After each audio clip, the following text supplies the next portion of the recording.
Wow, ladies and gentlemen, it has been a couple of days, man. 3 days in a row of some key details from the Buffalo Bills training camp extravaganza. Had takeaways all over the place, especially this morning. And trends continue, right? Second day in a row where the offense appeared to have dominated the defense. We will get into it detail by detail. We're going to unpack all of the people that stood out to me, some Easter eggs that I learned after I ended my morning stream, which, by the way, went for, I believe, close to 3 hours.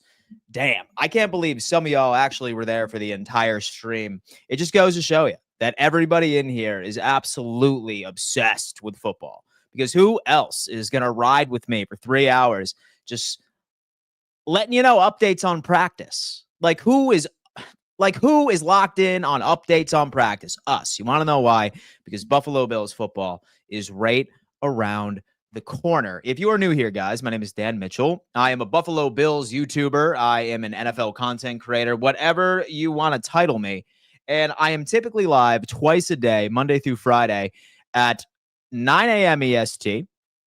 Yes, that is true. I think I'm going to start going at 9 a.m. EST, and then also at 5 p.m. EST for a variety of different topics, man. This is going into the season. We're going to be discussing a bunch of things, previews, some injury reports, breaking news stories. I'm going on this soapbox because I want each and every single one of you to smash that like button for me. It's the easiest way to show support on this channel. We have a goal of growing this live chat community to new heights. How do we do that? It's by everybody pulling their weight and hitting that thumbs up sign for me, because we want to create the largest live chat community on the damn internet. So I can appreciate that. Dwayne, you are not new. I know. I'm exposing you out here. And that's a beautiful thing, guys. You know what? 28 people in here already. 17 of you on YouTube, 7 on X, 5 on Facebook. Guys, since there's 17 of you watching, there has to be 17 like buttons smashed into the universe. Let's lock it in. Let's do it. Shout out to everybody in here. Big Daddy D, always a regular member on the show, ready to talk a little Buffalo Bills football. Sean is in the chat. Give me some good news, brother. Trust me, I got plenty of good news for you today. And things are looking good in Buffalo Bills land, at least, and depending on how you look at it. Say that you are an offensive guru, then you are about to be pleased. But say, for example, you're more on the pessimistic side and you are upset about the defense's performance. Maybe not so much. I mean, maybe outside of a couple of plays here and there, it sounds like the offense is certainly way ahead of the defense, barring, of course, that first day sort of performance. Good evening, Dan. Dwayne, good evening to you. I am new. No, you are not, my friend. No, you are not. You know what, guys? I'm going to need a roll call in the chat right now. Please sound off right now and let me know where you are tuning in from. I'm always curious to see how far Bills Mafia truly extends. Let me get a roll call in the chat and let's lock in. I do need to give a giant shout out to today's proud partner. That just so happens to be our good friends, William Matar, folks. If you are ever hurt in a car, you have to call William Matar, #1 car accident attorney in the state of New York. Obviously, I wouldn't wish this on anybody, but if it does happen to you, unfortunately, you need a contact. And look no further than my good friend William right over here. Shout out to William Matar for being a proud sponsor of the channel today. And let's get into business. Let's get into business. Guys, hit that like button on your way in. Do not be shy. Introduce yourself in the chat. Let me know where you are tuning in from. Make it happen. What's up, man? Khalil Shakir, great practice today, my friend. We are going to be having conversations about you. That is for sure. Evening all, Buffalo Snowy. I know that he is tuning in from the UK. I hear there was a little fight at practice today. Always. Those Hard Knocks cameras are rolling. I wouldn't be surprised if that was premeditated. If that was a part of the script for HBO, I would not be surprised whatsoever. Sean is in the chat. We have Go Bills, from Cindy in Not Frost Season. What's going on, my friend? I hope all is well. First super chat of the day, Epic G War, Omaha, Nebraska. Go Bills. Epic G War, I appreciate that, man. Thank you so much for the kind generosity here. Let's get into business, all right? And a story that ultimately ended up getting leaked while I was in the middle of covering training camp this morning. The Buffalo Bills have teased that they will be releasing a brand new rivalries jersey, which is going to be launched week 5 against the New England Patriots. And they sent a teaser. And the actual jersey announcement is going to be August 28th. And I know a lot of us have been enamored with certain concepts we have seen on the internet. A couple of months ago, we saw the Nickel City, which was a really cool play. It was almost a chrome helmet, all chromed out, sort of looked snowy, had the Nickel City right on the chest. It looked beautiful. However, this logo, I believe, tells the full story. I think this tells us what we can be anticipating, or what we can anticipate for the most part. And I found something on X that I think is probably, once it's all said and done and once it is announced, I think this is going to be the closest concept that we can get. Shout out to Trip NFL. He is a very talented graphic artist. He puts a lot of his work on Twitter. He puts a lot of his work on TikTok, on Instagram. However, I got to tell you, I think this is probably one of the closest concepts we could get based off of an educated guess. White helmets, gray buffalo, blue outline right here. Pretty clean. And I think he did about as good as he could with the information that he received. I've heard a couple of people say that maybe the top would be blue and the pants would be white. I don't particularly believe that's the case. Based off of the video that we watched, it was covered in snow. So it's kind of telling me, it's like, yo, you know what? I think it's going to be a white on white type jersey. And that's precisely what he is anticipating. And I love the fact that he ended up throwing the big 17 right on there for Josh Allen to wear. And he has this concept with the gray numbers, the blue outlines, and have that buffalo flag right over there, or the beam, which is coming off of the bison on our original logo. I wouldn't be upset about this. I could see some people thinking that it looks like the Dallas Cowboys. It certainly does look like the Dallas Cowboys. But remember, all of these Nike rivalries jerseys are inspired by what they do for Major League Baseball, for what they do with the NBA. It quite often looks nothing like the team's colors at all whatsoever, right? Best example is the Boston Red Sox blue and yellow jerseys that they launched a while back.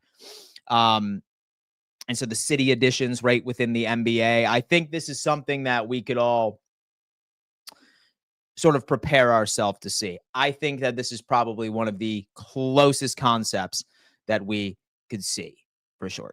James Payne, skip me, Dan. James, sorry about that, brother. What's going on? Go Bills from Frewsburg, New York. I didn't skip you, James. No way. Guys, not 97 of you in the chat right now. Welcome to the stream. We are going to be looking over all of my notes, things that stood out to me at practice today.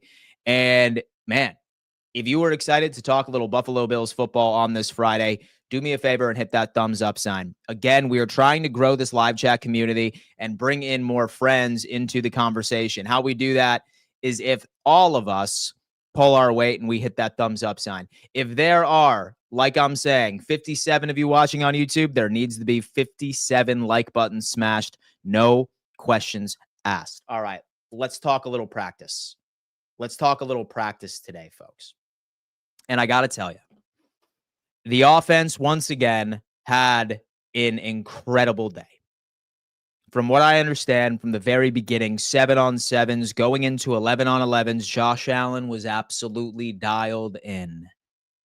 And what was even more interesting was, say that we were to have any criticism of the Buffalo Bills offense last year, and it's very difficult to do so.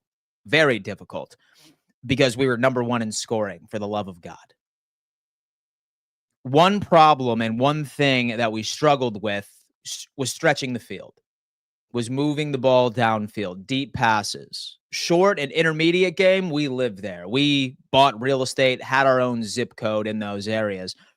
But having the ability of stretching the field vertically, flipping the field almost, that was something that Joe Brady was doing, or leaving on a bit more of a conservative note. And I can tell you, I do believe that it had everything to do with us having a lack of personnel. So with us having a lack of personnel. 1 second. Bear with me.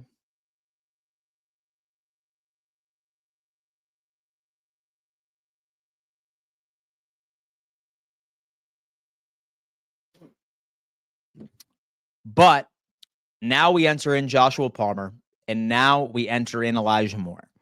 And I got to tell you, for the first 2 days, I was shocked that I wasn't getting as many tidbits / updates of what Joshua Palmer was looking like at practice.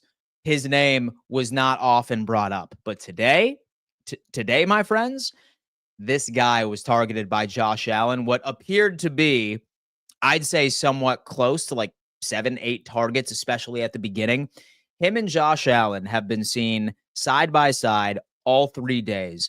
And now is the first time where we are ultimately starting to see this guy get implemented into the offense. And he was doing very well, having very quality reps against seasoned DBs that we have on this roster already.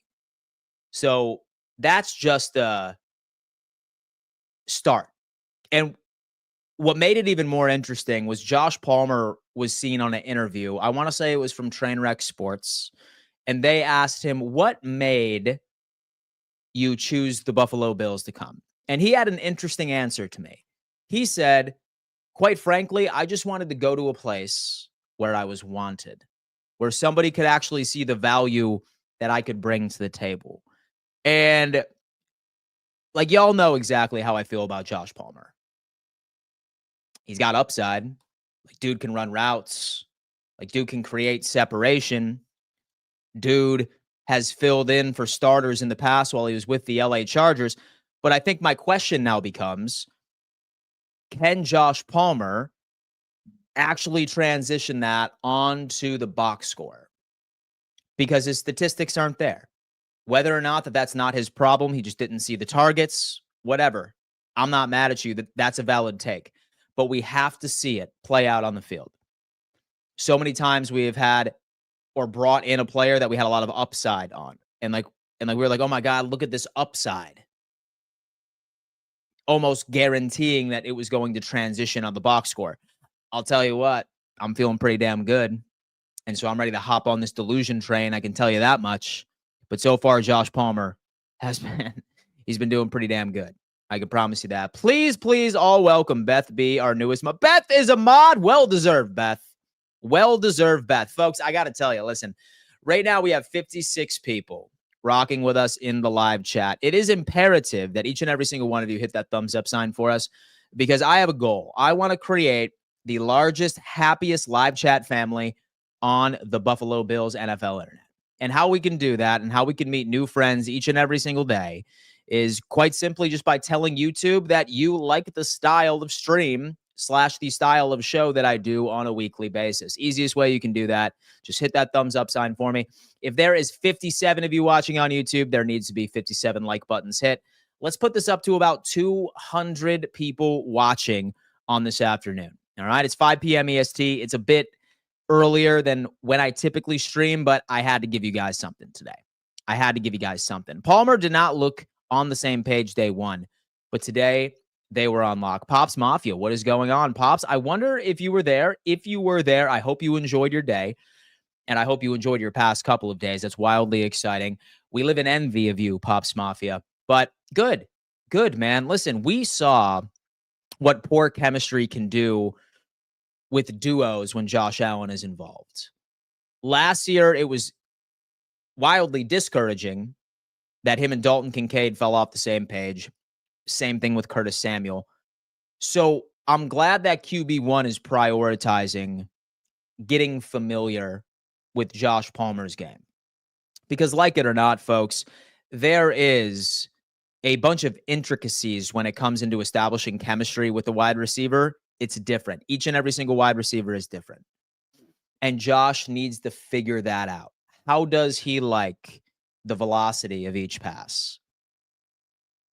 How fast is he? Like, you need to have a specific plan and a curated chemistry for every single wide receiver that is on your roster. And I'm glad, because based off of all the intangibles and the possibilities of what I believe Josh Palmer can truly be for this team, I mean, give me a break. So as far as this offense as well, folks, we had Ray Davis. From what I understand, Justin, who is a writer over at Roundtable Sports, our good friend Justin, he mentioned something about Ray Davis that I feel like the national media was not giving a lot of attention to. But shout out to Ray, because from what I understand, our boy Ray Davis, he's been looking good. He's been looking very, very good at camp. According to my buddy Justin, who I believe is writing his article, he is about to release it here momentarily. I will show it on Twitter. Follow me on Twitter in case you wanted to see that. But he said Ray Davis popped multiple times, including a 20-yard gain, and looks noticeably quicker and confident.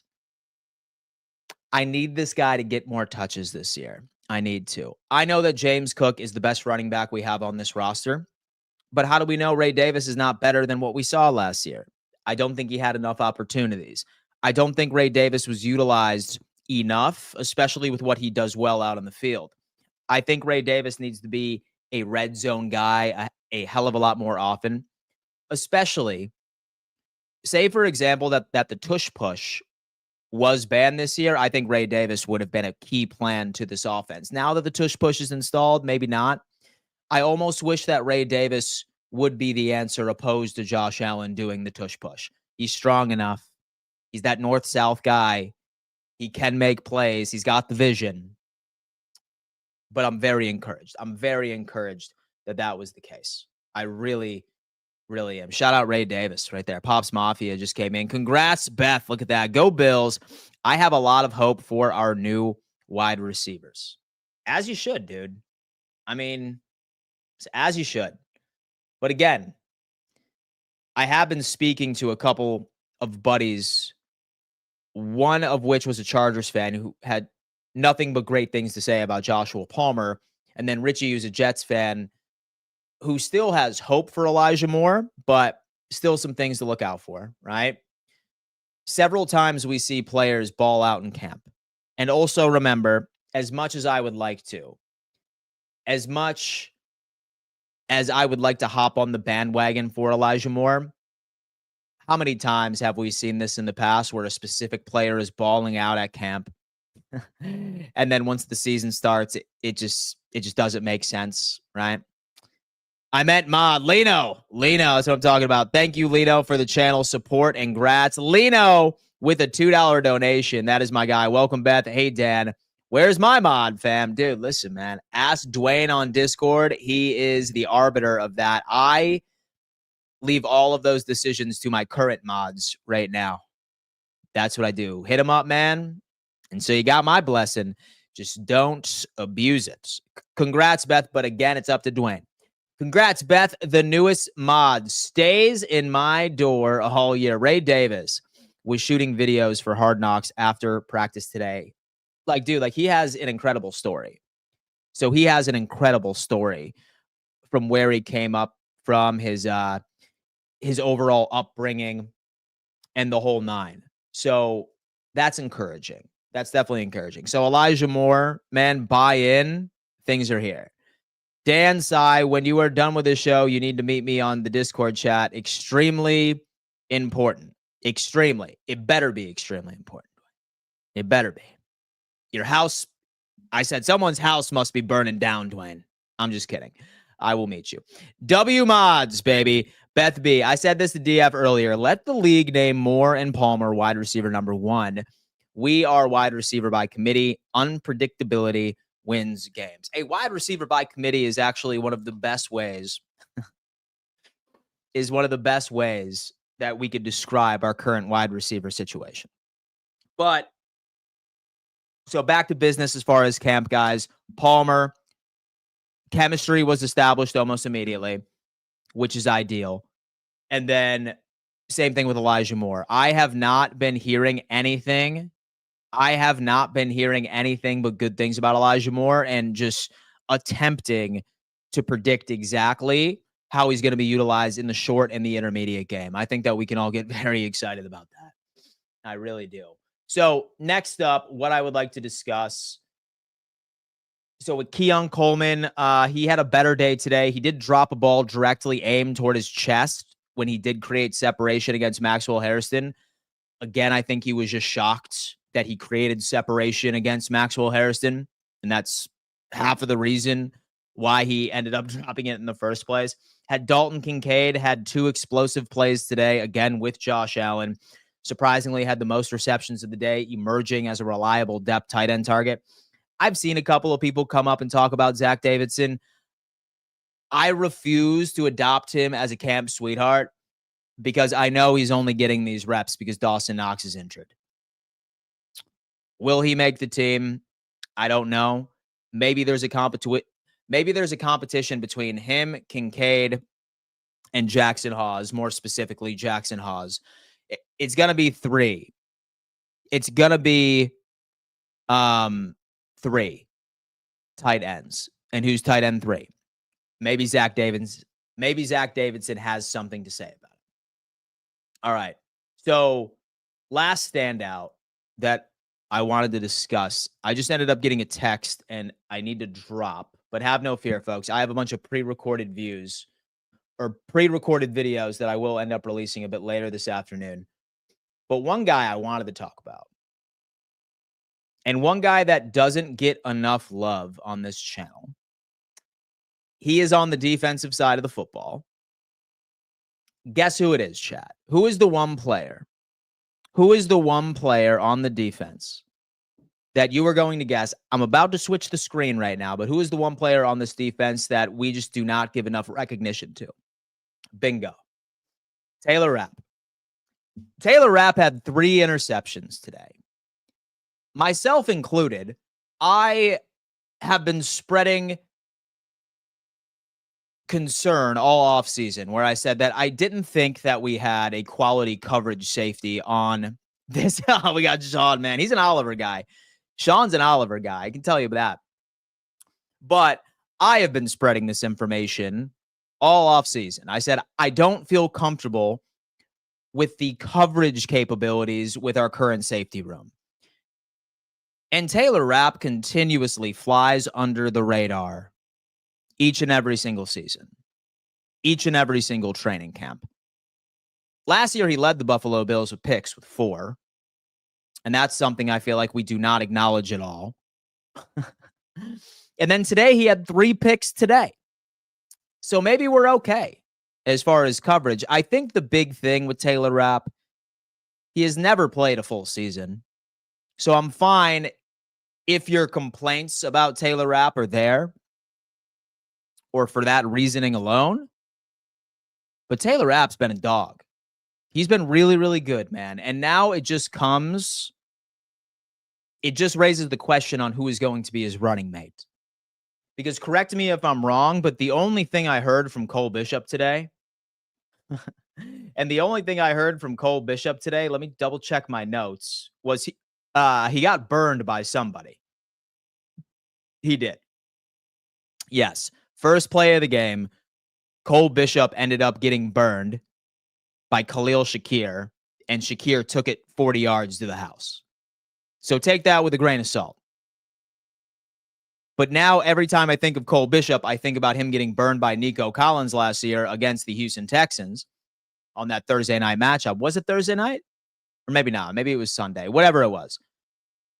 But that's not ideal. I haven't heard many good updates from Cole Bishop at all. So whether or not that he's just going out there and he's playing okay, sometimes no news is good news. I will acknowledge that. But the fact that Cole Bishop's out there getting burnt in the very first play of the game, and that's all I've heard from the young man, I'm not willing to commit that he's a lock. You know who I have heard that has made plays? And Damar Hamlin's been making plays. I mean, I know y'all hate Damar Hamlin. All right. He's public enemy number 1 on this show for some reason. But I've heard a lot more positives about Damar Hamlin than I have Cole Bishop in camp. I haven't heard a peep about Derek Forrest either. But hey, I mean, you know what? It's day 3. Let's see how next week goes. But right now, Rapp is the only one that has really made any noise from the safety room. Cole Bishop has had 1 negative play highlighted, and I haven't heard a peep about Derek Forrest. But Damar Hamlin, I've heard some good things about Damar Hamlin. I'm not going to lie. Okay, never mind on Cole Bishop. Yeah, Cole got cooked by... Okay, so he was at practice today. That's awesome. I was there, just a regular Sunday game, but this year is Thursday in H-Town. Okay, beautiful. Beautiful. You were there, man. I'm excited about that one. I haven't heard Forrest's name at all, which concerns me as he's supposedly a backup safety. Yeah, I have not heard a single report. I have not heard a good thing. I have not heard a bad thing. So it's been 3 days. And again, sometimes no news is good news. But then again, he's not impressing enough to where he's entering the mainstream. So the second safety to Taylor Rapp is still very much in the air. Can Cole Bishop like knock the rust off and get a little better? I don't know. I hope so, but that is still something. Rapp is no cap. Damn right, James. Damn right. That's my guy. That's my guy. Thank you so much, James, for the $2 donation.